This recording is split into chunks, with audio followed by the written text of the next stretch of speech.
Everyone, welcome to class. कैसे हैं आप सभी लोग। आज हम करेंगे सर्वनाम। हमने संज्ञा को कंप्लीट कर लिया है, वाच्य भी कर चुके हैं हम। आज हम करते हैं सर्वनाम। सर्वनाम क्या होता है, चलिए देखते हैं। देखो, सर्वनाम क्या होता है। संज्ञा के जगह जो शब्द प्रयुक्त होते हैं, जो शब्द यूज किए जाते हैं संज्ञा के स्थान पर, उसको हम क्या बोलते हैं, सर्वनाम। या इंग्लिश में हम इसको प्रोनाउन बोलते हैं। यानी कि नाउन की जगह पर जो वर्ड यूज होते हैं उसको हम क्या बोलते हैं, प्रोनाउन। ठीक है, आपको पता होगा। आगे देखो, सर्वनाम का शाब्दिक अर्थ क्या होता है, सबका नाम। क्या होता है, सबका नाम। देखो, ये शब्द किसी व्यक्ति विशेष के द्वारा प्रयुक्त न होकर सबके द्वारा यूज किए जाते हैं। जैसे कि देखो, मैं शब्द का यूज मैं अपने लिए भी करती हूँ, आप भी अपने लिए करते होगे। मैं का, अपने आप का, तुम का, हम का। ठीक है, तो फिर क्या है, ये किसी एक व्यक्ति विशेष का नाम न होकर सबके द्वारा यूज किया जाता है, इसको हम क्या बोलते हैं, सर्वनाम। ठीक है, देखो, मैं का प्रयोग सभी व्यक्ति अपने लिए करते हैं, अतः मैं किसी का एक का नाम न होकर क्या है, सबका नाम है, अर्थात सर्वनाम है। ठीक है, देखो परिभाषा क्या होगी फिर सर्वनाम की, क्या होगी, डेफिनेशन क्या होगी। संज्ञा के स्थान पर यूज होने वाले वर्ड को हम क्या बोलते हैं, उन शब्दों को हम क्या बोलते हैं, सर्वनाम। ठीक है, अब देखो जैसे कि उदाहरण लेते हैं। राम घर आया, राम ने खाना खाया, राम ने पानी पिया, राम सो गया। अब बार बार क्या यूज हो रहा है, राम का यूज हो रहा है, राम के नाम का यूज हो रहा है बार बार। अगर वहीं क्या हो, जैसे कि देखो, राम को हम एक बार यूज करें, राम घर आया, उसने खाना खाया, उसने पानी पिया, वह सो गया। यानी कि बार बार क्या है, राम का नाम यूज नहीं हुआ। यहाँ पर क्या है, राम के जगह पर क्या हो गया, सर्वनाम का यूज हो गया। उसने खाना खाया, उसने पानी पिया, वह सो गया, वह रो रहा है। फिर क्या है, ये सब क्या है, हमारे सर्वनाम है। ठीक है, देखो सर्वनाम के कितने भेद होते हैं, 6 भेद होते हैं। कौन से होते हैं, पुरुषवाचक सर्वनाम, निश्चयवाचक, अनिश्चयवाचक, संबंधवाचक, पर्सनवाचक और निजवाचक। ठीक है, सर्वनाम के कितने भेद होते हैं, 6।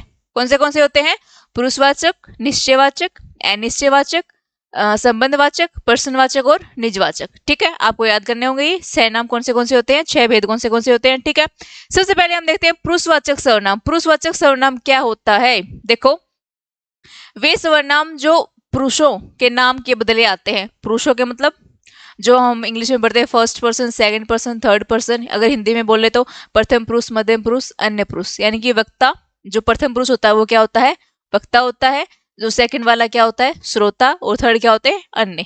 ठीक है, देखो, अर्थात जो बोलने वाले वक्ता, सुनने वाले श्रोता तथा जिस व्यक्ति के विषय में बात की जाती है, उन सभी व्यक्तियों के नाम के स्थान पर प्रयुक्त सर्वनामों को हम पुरुषवाचक सर्वनाम कहते हैं। जैसे कि देखो, मैं, हम, तू, तुम, आप, वह। आगे देखो, पुरुषवाचक सर्वनाम के उदाहरण देखते हैं। मैं आगरा रहता हूँ, तुम कहाँ रहते हो, वह विदेश रहता है। ये सब क्या है, पुरुषवाचक सर्वनाम के उदाहरण है। आगे देखो, देखते हैं निश्चयवाचक सर्वनाम क्या होता है। निश्चयवाचक में क्या होता है, जिस सर्वनाम से किसी निश्चित वस्तु की ओर संकेत किया जाए वह क्या होता है, निश्चयवाचक। यानी कि किसी विशेष वस्तु की ओर क्या किया जाए, इशारा किया जाए, संकेत किया जाए, वो क्या है, हमारा निश्चयवाचक सर्वनाम है। उदाहरण दिए गए हैं, यह मेरी पुस्तक है। ये क्या किया गया है, यहाँ पर निश्चयवाचक का यूज किया गया है, यह मेरी पुस्तक है। तो फिर क्या है, ये निश्चयवाचक सर्वनाम है। जैसे कि ये पेन, यह मेरा पेन है, इसमें क्या यूज किया गया है, निश्चयवाचक सर्वनाम। ठीक है, वह तुम्हारा पेन है, ये हमारी कुर्सियां हैं। ठीक है, ये फिर क्या है, हमारा निश्चयवाचक सर्वनाम। ठीक है, आगे देखो, अनिश्चयवाचक सर्वनाम क्या होता है, जिस सर्वनाम से किसी वस्तु या व्यक्ति का निश्चित बोध न हो। यानी कि निश्चय में तो क्या होता है, क्या है, पक्का पता हो, यानी कि किसी वस्तु की ओर संकेत किया गया है, वो तो क्या होता है, हमारा निश्चयवाचक। अनिश्चय में क्या होता है, यानी कि किसी वस्तु या व्यक्ति के बारे में कुछ नहीं पता होता।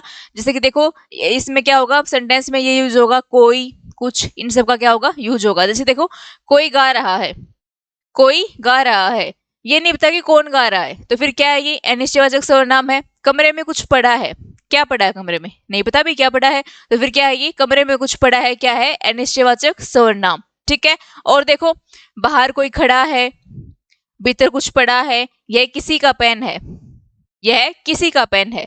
उसमें क्या था, निश्चय में, यह मेरा पेन है। यहाँ पे क्या होगा, यह किसी का पेन है, मुझे नहीं पता किसका पेन है, पर है किसी का पेन ये।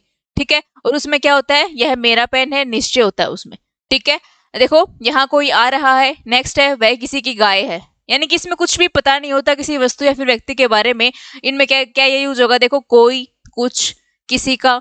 ठीक है, ये क्या होगा, हमारा अनिश्चयवाचक सर्वनाम। ठीक है, अनिश्चय और निश्चय में आपको कंफ्यूज नहीं होना है। आगे देखो, संबंधवाचक में क्या होता है, जिन सवर्नामों द्वारा वाक्य में आपसी संबंध प्रकट होता है, यानी कि क्या हो, आपसी संबंध हो। जैसे कि देखो, जो करेगा वो भरेगा, जो वो आपसी क्या है, संबंध है। ठीक है, जिसकी लाठी उसकी भैंस, ये क्या है, आपसी संबंध दिया गया है, तो क्या है, ये संबंधवाचक है। ठीक है, आगे देखो उदाहरण दिए गए हैं, जो विद्वान होता है वो सदा सुखी रहता है, जो वो, जिसकी लाठी उसकी भैंस, जिसकी उसकी। ठीक है, जितना गुड़ डालोगे उतना मीठा होगा, जितना उतना, क्या है, संबंध है आपस में शब्दों में। तेते पांव पसारी है जेते लंबी सोर, यानी कि यहाँ पर भी क्या है, संबंध का यूज किया गया है तेते और जेते में। ठीक है, समझ में आ गया होगा। इसमें क्या होता है, आपस में क्या होता है, संबंध प्रकट होता है। जिन सवर्नामों द्वारा वाक्य में आपसी संबंध प्रकट होता है वो कौन सा हो गया, हमारा संबंधवाचक सवर्नाम।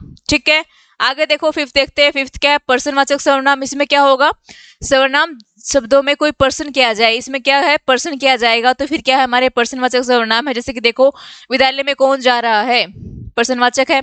यह कलम किसकी है, यह भी क्या है, पर्सनवाचक है। इन वाक्यों में कौन तथा किसकी कहकर व्यक्ति तथा कलम के बारे में पर्सन किए गए हैं। ठीक है, यानी कि क्या है, कौन या फिर किसकी का यूज करके यहाँ पे क्या किया गया है, पर्सन किए गए हैं कि विद्यालय में कौन जा रहा है, यह कलम किसकी है। ठीक है, तो फिर ये क्या है, हमारा पर्सनवाचक सर्वनाम है। ठीक है, आपको आसानी से क्वेश्चन मार्क देख के भी पता लगा सकते हो। ठीक है, आगे देखो लास्ट देखते हैं, निजवाचक सर्वनाम। निजवाचक सर्वनाम क्या होता है, जिस सर्वनाम का प्रयोग वाक्य के कर्ता के लिए किया जाता है, जिस सर्वनाम का प्रयोग किसके लिए किया जाता है, कर्ता के लिए किया जाता है, वह क्या होता है, निजवाचक। जैसे कि देखो, यह अपना ही घर है, कर्ता ने अपने लिए यूज किया है अपना, खुद के लिए यूज किया है, तो फिर क्या है, ये निजवाचक। ठीक है, अपने अपने पर्सन हल करो, ये भी क्या है, निजवाचक सर्वनाम है। ठीक है, यहाँ अपना, अपने आप, अपने आदि शब्द स्वयं कर्ता के लिए प्रयुक्त हुए हैं, यानी कि ये जो शब्द यूज हुए नए किसके लिए यूज हुए हैं, कर्ता के लिए। ठीक है, कर्ता कौन है, वह। ओके, तो फिर ये क्या है, निजवाचक सर्वनाम। ओके, ठीक है, तो ये फिर क्या थे, हमारे 6 भेद थे। कौन से थे भेद, पुरुषवाचक सर्वनाम, निश्चयवाचक, अनिश्चयवाचक, पर्सनवाचक और संबंधवाचक, और लास्ट क्या रह गया हमारा, निजवाचक।